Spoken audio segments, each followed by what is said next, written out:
तिथली सगळी शासकीय यंत्रणा निवडणुकांच्या काळामध्ये शासकीय यंत्रणा ही शासनाच्या अखत्यारीत राहत नाही।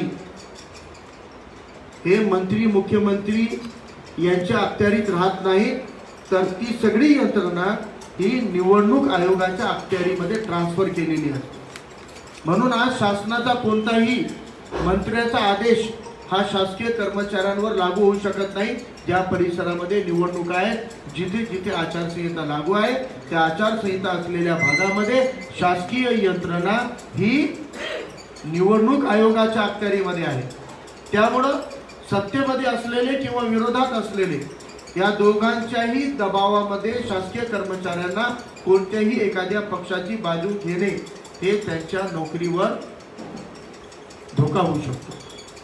म्हणून आम्ही इथं विनम्रपणे आवाहन करण्यासाठी आज पत्रकार परिषद घेतली आणि आपल्या माध्यमातून पत्रांमध्ये माध्यमांमध्ये ही अपील आम्हाला करायची आहे की आम्ही कर्मचाऱ्यांच्या कामगारांच्या बाजूला राहणारे लोक आहोत। आम्हाला कर्मचाऱ्यांच्या आणि कामगारांसाठी आम्ही लढणारे लोक आहोत। आम्हाला कोणाच्या पोटावर पाय नाही मारायचा आहे, पोटावर लाथ नाही मारायची आहे। परंतु निवडणुकीच्या काळामध्ये कोणत्या एका पक्षाची बाजू तुम्ही घेत असाल, कोणत्या एका उमेदवाराचा प्रचार करत असाल, तुम्ही एक पक्षाची बाजू घेऊन दुसऱ्या पक्षासोबत सूडबुद्धीचा व्यवहार करत असाल, तर हे नियमाला अनुसरून नाही, कायद्याला अनुसरून नाही, संविधानाला अनुसरून नाही। त्यासाठी आज तुमच्या माध्यमातून आम्ही विनंती करत आहोत, कोणत्याही शासकीय कर्मचाऱ्यांनी, कोणत्याही निमशासकीय कर्मचाऱ्यांनी, अनुदानित संस्थेच्या कर्मचाऱ्यांनी सुद्धा कोणत्या एका पक्षाची बाजू घेऊ नये आणि कोणत्या पक्षाचा प्रत्यक्ष अप्रत्यक्ष प्रचार करू नये, हे आज आम्ही त्यांना आवाहन करत आहोत। आम्ही वंचित बहुजन आघाडीच्या वतीने कार्यकर्त्यांची एक टीम तयार केलेली आहे। त्यांच्याकडे आम्ही मोबाईल दिलेले आहे, त्यांच्याकडे आम्ही स्टिंग ऑपरेशन करण्यासाठी, फोटोग्राफ घेण्यासाठी, ऑडिओ कन्व्हर्सेशन रेकॉर्ड करण्यासाठी आणि वेगवेगळ्या माध्यमातून प्रचारामध्ये कसं त्यांचा सहभाग होतोय याचे पुरावे आणि साक्षीदार बनवण्यासाठी एक टीम आम्ही तयार केलेली आहे। त्यामुळे आज तारखेपर्यंत जे झालं त्या आमच्याकडे आलेल्या तक्रारी आम्ही एकदाचे बाजूला ठेवू।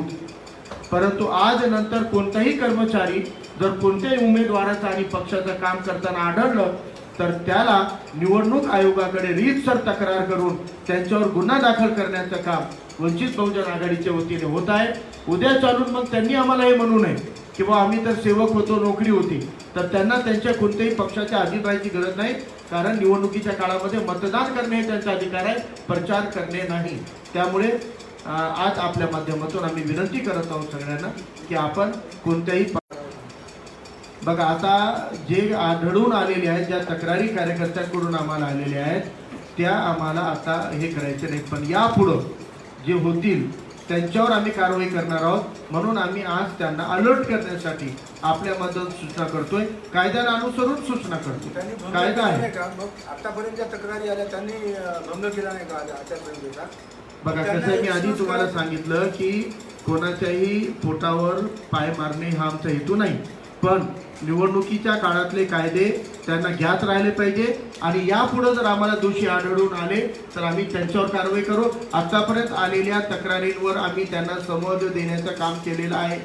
जे आमच्याकडे तक्रारी आल्या त्यांना आम्ही समज दिलेला आहे आणि त्यांनी यापुढे असं नाही करणार असं आमच्याकडे शब्द दिलेला आहे। परंतु हे प्रकार एखादा झाला असता तर आम्ही दुर्लक्ष केलं असतं, परंतु सरळ संस्थेच्या कर्मचाऱ्यांना, शासकीय कर्मचाऱ्यांना वापरण्याचं काम होतोय, हे आलेल्या वारंवार येणाऱ्या तक्रारीवरून करून आलं। म्हणून आम्ही आज आवाहन करतोय, आजपासून आलेल्या तक्रारींना आम्ही बिलकुल रीतसर निवडणूक आयोगाकडे त्याची तक्रार करणार आहोत आणि काही दुरुपयोग झाले त्याची तक्रार आम्ही केलेली आहे निवडणूक निर्णय अधिकाऱ्याकडे, ते प्रक्रियेचा भाग आहे। तुम्ही स्टिंग ऑपरेशन करताय म्हणताय, तर ॲक्च्युली स्टिंग ऑपरेशनची प्रोसेस काय असणार आहे, पण आणि करणार म्हटलं की लोकांनी सजग झालेली आहेत, मग तुम्ही हँड आउट कसे करा? मी काय म्हणालो की आम्ही जे उघडपणे प्रचार करतायत, जे लोकांच्या लक्षात येत आहेत, लोकांपर्यंत पोहोचत आहेत, लोकांना मतदान करा म्हणून आवाहन करतायत आणि ते लोकांना माहीत आहे की शासकीय संस्थेवर आहेत, कार्यालयात आहेत, निमशासकीय संस्थेवर आहेत, अनुदानित संस्थेवर आहेत, तर ते लोकच आम्हाला तक्रार करायलेत ना. मग आता यापुढे आम्ही त्या लोकांना सांगितलेलं आहे, असं कोणी तुमच्याकडे आलं की बिलकुल आपल्या मोबाईलमध्ये रेकॉर्डिंग ऑन करा, त्या आजूबाजूला पोराला बसवा आणि त्याला घरात बोलवा, त्याच्याशी चर्चा करा, त्याला काय म्हणायला रेकॉर्ड करून घ्या, आम्हाला तेवढा पुरावा द्या, त्या पुराव्याला जोडून आम्ही निवडणूक आयोगाकडे तक्रार करू.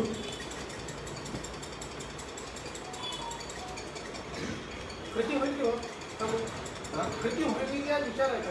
म्हणजे हे वापरात येईल का? इशारा है कि कृति हो जाएगी तो सांगा.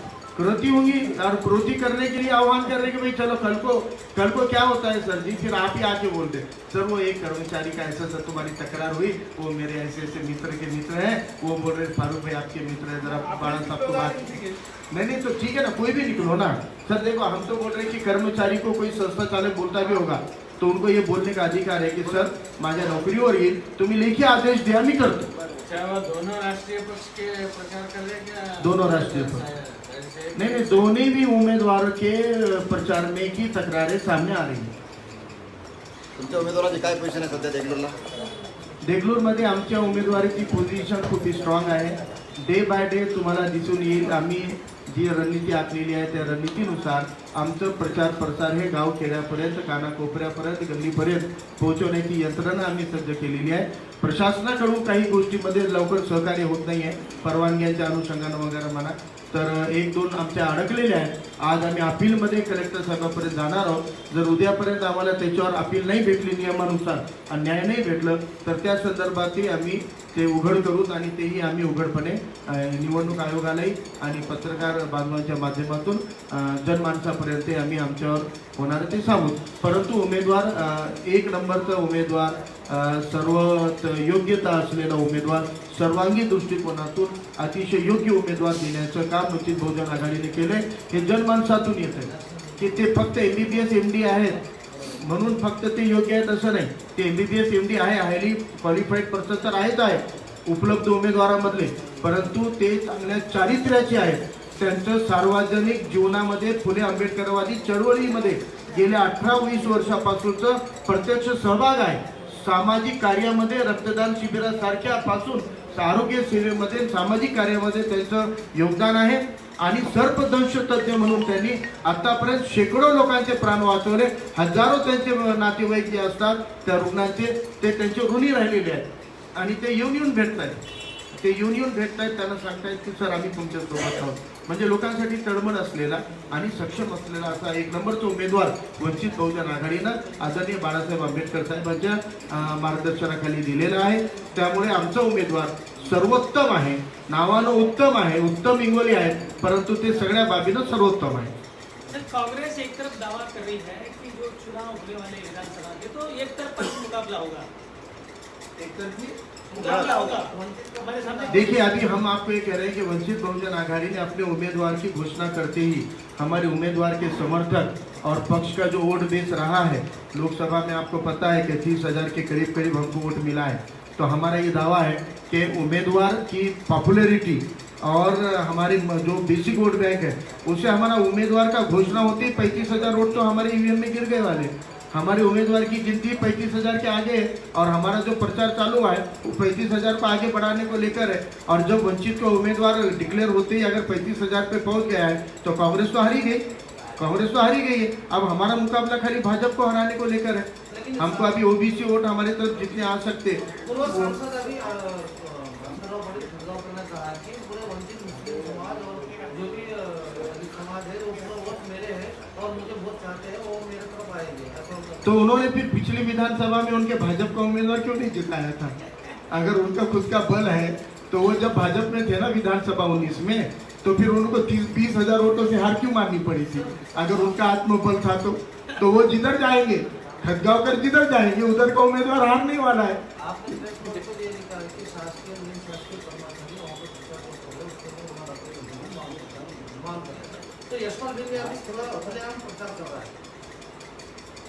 नहीं देखिए अभी अनुदानित संस्थाओं के जितने भी कर्मचारी कर रहे हैं हमने किसी एक के लिए नहीं सभी के लिए आह्वान किया है कि हमारे पास में जो कंप्लेंट आई है आप यहाँ से आगे आज हम बोलकर कर रहे हैं. हम पहले अलर्ट कर रहे हैं कि हम ये करने वाले हैं. तो हमारी तरफ से तो आज हमने कहा है कि कोई भी अनुदानित संस्थाओं के लोग अगर काम करेंगे तो हम उनके खिलाफ में बिल्कुल चुनाव आयोग के पास में उसकी जो कंप्लेंट है वो बिल्कुल करने वाले हैं। लेकिन अगर संस्था एक समिति यहाँ पर आई थी नांदेड़ के अंदर, तो आप वो समिति को आपने इस बात मांग उस तारीख तक प्रचार चालू नहीं हुआ था ना, उस समिति आई जब प्रत्यक्ष प्रचार चालू नहीं हुआ, उसके पहले भी प्रत्यक्ष प्रचार चालू नहीं हुआ था। और वो जो समिति आई थी उसमें क्लियर कट 2 सेक्शन लिखे हुए थे। एक था हिसाब किताब को लेकर, वो विभाग की समिति के मेंबर थे, और हिसाब किताब को लेकर जिन लोगों को चाहिए वो कंप्लेंट करो बोल करता, लेकिन तब प्रचार के ऊपर नहीं था। यशवंत भिंगे का भाषण बताता है कि वो प्रचार के ओर उन्होंने भाषण किया है।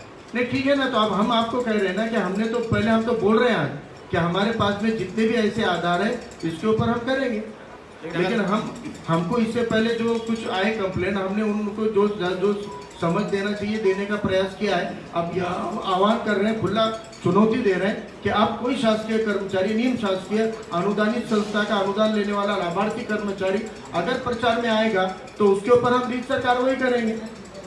अगर कोई आना सर्रास प्रचार होतोय काही काँग्रेसच्या मंत्र्यांकडून, माजी मंत्र्यांकडून की वंचितला मत म्हणजे भाजपला मत, याच्याबद्दल आपलं काय मत?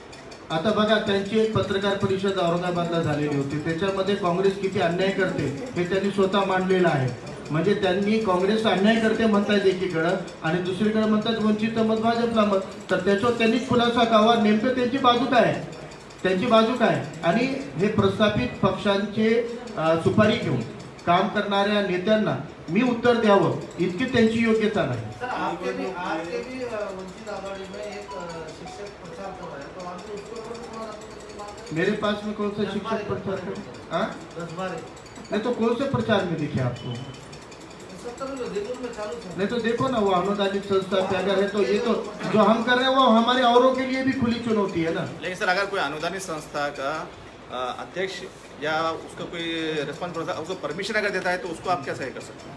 तो ठीक है ना, तो वो उनकी तैयारी, चुनाव आयोग को दलील देना। वो हम तो वही कह रहे हैं कि कर्मचारी ने कहना चाहिए संस्था चालक को आप हमको राइटिंग में परमिशन दो बोलकर, राइटिंग में परमिशन लेके करे वो, तो चुनाव आयोग देखेगा कि वो कानून में बैठता है कि नहीं बैठता है। तो हमारा अधिकार मामला दर्ज कराना, गुना दाखिल करने तक है। चुनाव आयोग के पास में मामला दर्ज कराने तक हमारा मामला है। बाकी चुनाव आयोग देखे कि उसको अनुमति थी नहीं थी, अनुमति देने पे कर सकते नहीं कर सकते, चुनाव आयोग का मामला है, उसमें तो हम नहीं बोल सकते। तपास का भाग है वो। सर ही तपासाचा भाग आहे। ही समस्या इतर पक्षाला जाणवली नाही की वंचितला विशेष जाणवली, याबद्दल काय सांगू? हे प्रस्थापित पक्ष आहेत तर दोघेही। तू 100 कर्मचारी रस्त्यावर उतरवत असेल तर मी 110 उतरवतो, मग मी 120, या दोघांची स्पर्धा राहते ना। दुरुपयोग करतात, कायद्याचा दुरुपयोग करणं आहे ते, आणि कायदा मोडून आपल्या कर्मचाऱ्यांचा दुरुपयोग करणं आहे। त्या कर्मचाऱ्यांना तुम्ही पगार निवडणुकीच्या कामाचा देत नाहीत ना, कशामुळे त्यांना बिचाऱ्यांना तुम्ही वापरून घेता? मग सर प्रचार होके 8 दिन शुरू हो गए, 8 दिन से प्रचार चालू है, तो अभी इतने लेट अभी आज तारीख क्या है? आज 8 दिन कहाँ हो रहे हैं? 13 तारीख तक तो फॉर्म वापस लेने की तारीख थी ना। 14 तारीख को अनुमति थी, 15 से प्रैक्टिकली चालू हुआ, 15, 16, 17, 18 3-4 दिन हो गए। तो अभी क्या है? और 10-12 दिन बाकी, 10 दिन तो बाकी है ना अभी। सर तो बचे हुए 10 दिन का तो महत्वपूर्ण है। फारूक साहब, तुम्हारा कैंडिडेट चुन के आने के बाद यशपाल भिंगे तो नहीं बनेगा, इसकी क्या गारंटी है? देखिए, मैं एक बात बोलता हूँ कि नैतिकता का भाग होता है हर एक का।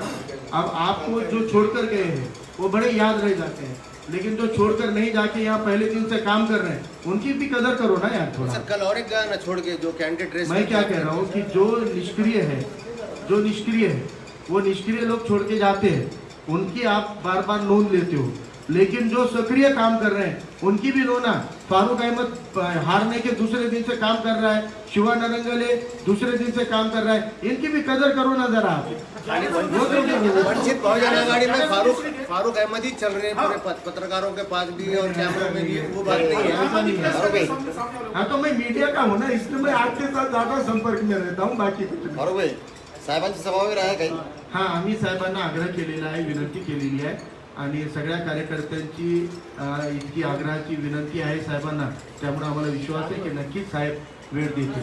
थोडं सावधानता ठेवणं गरजेचं आहे आरोग्याच्या दृष्टीनं। साहेब आल्यावर गर्दी वगैरे होऊ नये, हे सगळे काळजीचा भाग आहे, आणि आम्ही साहेबांना विनंती केली की सर आम्ही सगळे प्रिकॉशन घेतो, फक्त आपण आम्हाला वेळ द्यावा, आणि आम्हाला खात्री आहे की जसं लेकरांच्या हट्टापायी पालकांना विवश व्हावं लागतो तसं आमचा हट्ट चालू आहे. आम्हाला विश्वास आहे की आदरणीय बाळासाहेब या निवडणुकीमध्ये आम्हाला वेळ देतील. पण साहेब, एक वेगळा प्रश्न होता वेगळा प्रश्न होता की सध्या निवडणुकीची रणधुमाळी चालू आहे.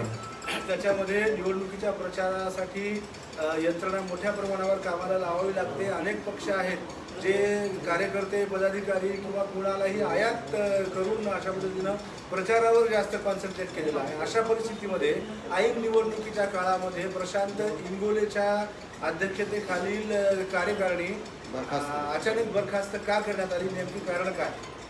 आता याची अजून कारण स्पष्ट नाही, पण त्या पत्रामध्ये स्पष्ट उल्लेख आहे की नांदेड उत्तरची जिल्हा कार्यकारिणी ही बरखास्त करण्यात आलेली आहे आणि त्याच्यात स्पष्ट लिहिलेलं आहे की आदरणीय बाळासाहेब आंबेडकर साहेबांच्या सूचनानुसार प्रदेशाध्यक्षांनी ते बरखास्त केलेलं आहे. याचे कारणे कळालेली नाही. याचे कारणे एकतर आदरणीय बाळासाहेब सांगू शकतील किंवा प्रशांत इंगोले सांगू शकतील. असे अजून आमच्यापर्यंत कारण आलेले नाही. तर त्या संदर्भात प्रवक्त्यानं जे पत्र आलं नाही ते पत्र आलं, त्या पत्रा संदर्भात माझ्यापर्यंत पत्रामध्ये आहे तेवढी माहिती. तर आम्ही मीडिया विभागानं प्रकाशित केली ना, आम्हाला ज्या सूचना वरून आल्या त्याने प्रकाशित केली. प्रवक्ता आहेत तर डेटा कलेक्शन करणं तुमचं काम हो, पण आता रणधुमाळी प्रचार चालू आहे की आपण त्याच्यावर प्रेस घेऊत ना. नहीं वैसा नहीं है. मैं आपको स्पष्ट नहीं ऐसा नहीं है. आपको एक बात बोल रहा हूँ कि आज मेरी पत्रकार परिषद शासकीय कर्मचारियों को लेकर है. वो डाटा कलेक्ट करने की प्रक्रिया चालू है. जैसे ही डाटा आएगा उस पर भी जरूरत पड़ेगी तो हम उसके ऊपर अलग. सर, हमारा बोलना ये है कि कौन सा कर्मचारी काम कर रहा है इसके आपके पास नोंद है. पार्टी के अंदर क्या चल रहा है ये आपको मालूम नहीं होने तो थोड़ा नहीं, पार्टी में क्या चल रहा है सब मालूम है हमको, लेकिन ऊपर लेवल पे कोई भी कार्य. देखिए एक बात है कि अलग अलग विभाग कार्यरत होते हैं, ठीक है. अब मेरे मतदार संघ में मैं हूँ, नांदेड़ जिले में मेरे जिले में ये चल रहा है, मैं उस मतदार संघ के अंदर सक्रिय हूँ, तो मेरी नज़र वहाँ है. वहाँ क्या चल रहा है मुझे मालूम है. अभी हमारे पास में सामान्य प्रशासन विभाग है, ऐसे अलग अलग विभाग है. उन विभागों के अंदर काम दिया हुआ है तो अलग अलग कुछ प्रक्रिया रहती है. अभी कोई कमेटी की कंप्लेंट रहती है तो वो कंप्लेंट के ऊपर प्रक्रिया चलती है. जब उसका निकाल आता है शिस्त भंग का वगैरह कोई प्रक्रिया का, तो उस हिसाब से वो प्रक्रिया चलती रहती है. उमेदवाराच्या दररोजच्या नित्य कार्यक्रमाच्या हे एक नाही. त्यांच्या सभेसाठी कोण कोण येणार आहे आणि सभा कुठे कुठे आहे असं काही सगळं नाही. जाहीर होईल. अजून आमच्या स्टार प्रचारकांच्या सभा सुरू नाही झाल्या.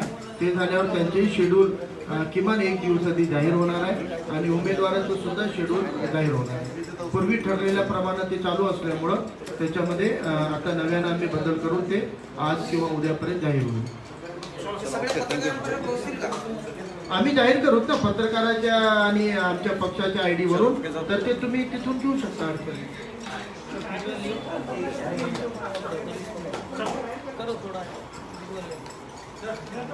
हा तर बोला. बोला हैदराबाद बोला. थोडं विज्युअल घ्यायचे. आने वाले पत्रकारों को इसका आदर करके सब नाश्ता पाटील साहेब, कामडे साहेब, नाश्ता रेडी आहे. थोडा प्लीज नाश्ता केल्याशिवाय जाऊ. प्लीज नाश्ता